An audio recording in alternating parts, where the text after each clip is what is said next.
First of all, that war lasted 3 months, 90-something days. It didn't last a year, neither did it last for 1 year. So we get that facts straight. Secondly, the oil price at that time was below $18 per barrel. So there is no way you could make 12.4 billion in 3 months.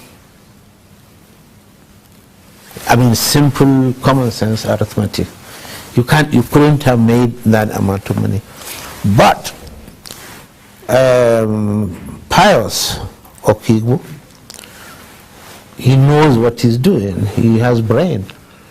And he said between 1986 or 1988 to 1994, monies that accrued to the federal government at that time was about, that money you are calling windfall. Right? He said so. It's there in his book. Then the other thing he said the monies could have gone into, the phrase he used was generative investment. I'm not an economist, but I have an understanding of what this is. Our argument then was, if you have the money, why keep it and be looking at it that you have money when you have got a lot of other things that will benefit the ordinary man? So it's a school of thought difference, that's all. But that money was not stolen. So where is the money? It's what you see now in the country. Thank God, most of the infrastructures we put in place are what you are using today, and proudly so. What are these infrastructures that you are talking about? I moved to Abuja, for example. I built Abuja. Today you have a brand new capital. We use that money. I gave you a 3rd mainland bridge. You cannot build it now for all the money Nigeria is going to have. And what did it cost me? 500, 600, 700 million. For those of us here, for the first time, a double carriageway was seen in the northern part of the country, between Kaduna, Kano, and then linked it up from Abuja, Kaduna, Kano. First time in 1986. You cannot afford to do it now. You cannot afford to even touch it. You talked about Abuja being a brand new city. Surprisingly, the city is perhaps the only modern capital without a rail transport system. How come you never thought of building a rail transport system, or was it not part of the master plan? The first standard gauge railway was established during our regime. If you ever travel, just go to a place called Itakwe, trying to get into Delta. It is a standard gauge railway. So we put these things where we think the country will benefit from it. If, as you said, you did so well, why then is the perception that your government and your person are the most corrupt in Nigeria? And are you worried about this perception? No. You know why? Because now a lot of you can reflect. A lot of you can think back. A lot of you now are saying, yes, this is it. Agreed. Maybe if we try to tell you, you didn't like our faces at that time. You believe quite rightly, quite wrongly, that we are all crooks.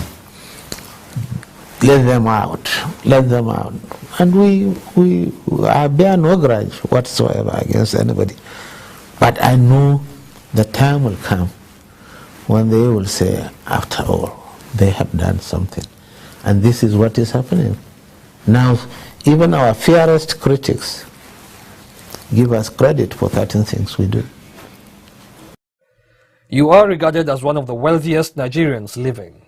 How did you make your money? That is if you believe I have the money. Again, well, okay, what is this? If you give me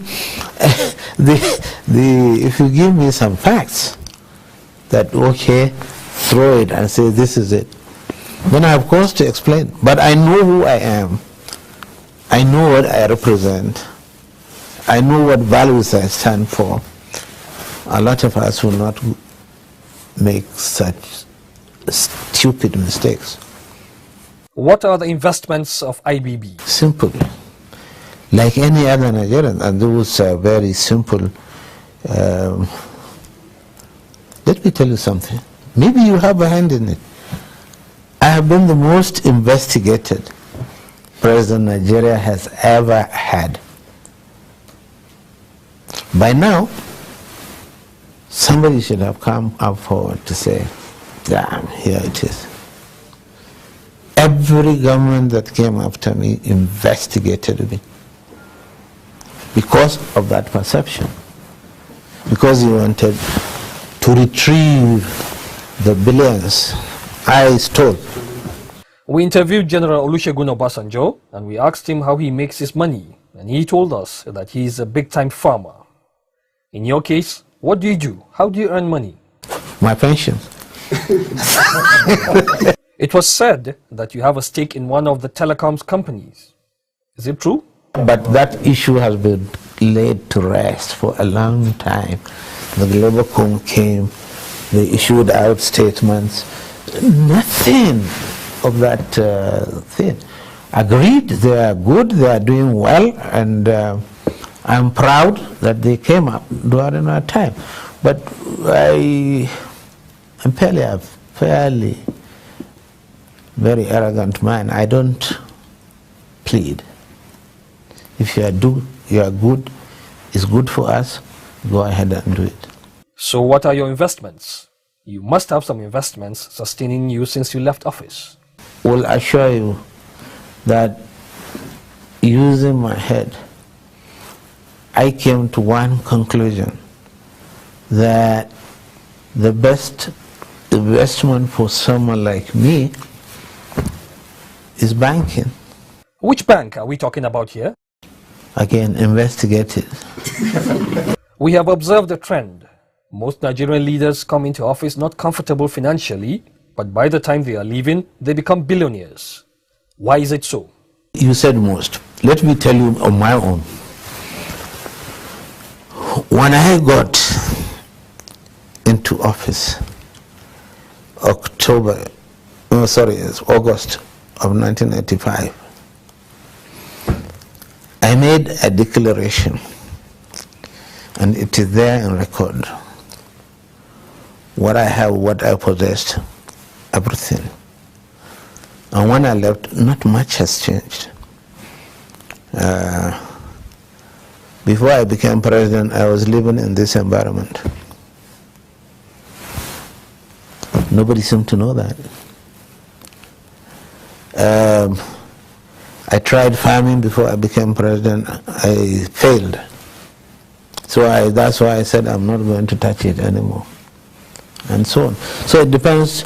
I am also not sure that every president has left as a rich man. I know what they are. They are not. But the talk at that time was that there was a rift between you and Buhari, and he wanted to dismiss you from the army. No. Let me give you a lesson today. A coup or a change comes about if there is a frustration in the society. Let's get that right. There was a frustration in the society between 1984 to 1985. And the ground was fertile for any coup. It wasn't fertile, thank be to God, in December when the first attempt on me was made. Neither was it fertile in 1990, April, when the second attempt was made. And we have the support of all of you sitting down here. You write, you analyze, you talk, you demonstrate it, you shout. It was not unusual then to hear, in the case of democratically elected government of 1983, a common phrase is, the worst military regime is better than this government. So they are giving us impetus to stage a coup. And we knew when you stage it, you will come to the street and clap for us. We are not dummies. If we don't have the support of all of you, we wouldn't venture into this. We cannot end this interview without talking about June 12th. Why was it annulled? We gave you a lot of reasons why we did. But, again, I understood the passion at that time. Everybody was fed up, everybody was tired. Just pack your things, buzz off, right? That's what happened. Again, because our thought process is always very limited and shallow and so on. First of all, on the 23rd of June, I was in the air. I told you why we had to do what we did. But I was also not, I was sensible enough to know that whatever I said, nobody is interested in hearing it. Nobody will believe me at that time. So the important thing is get out. And I will hate to say it, but it happened. When we left, or when we annulled June 12, the same Nigerians supported the intervention of the military government. True or false? True, because you saw it. You are all big enough. Those who fought for June 12 ended up serving the military government that they didn't like. And that perpetuated the longer stay of the military.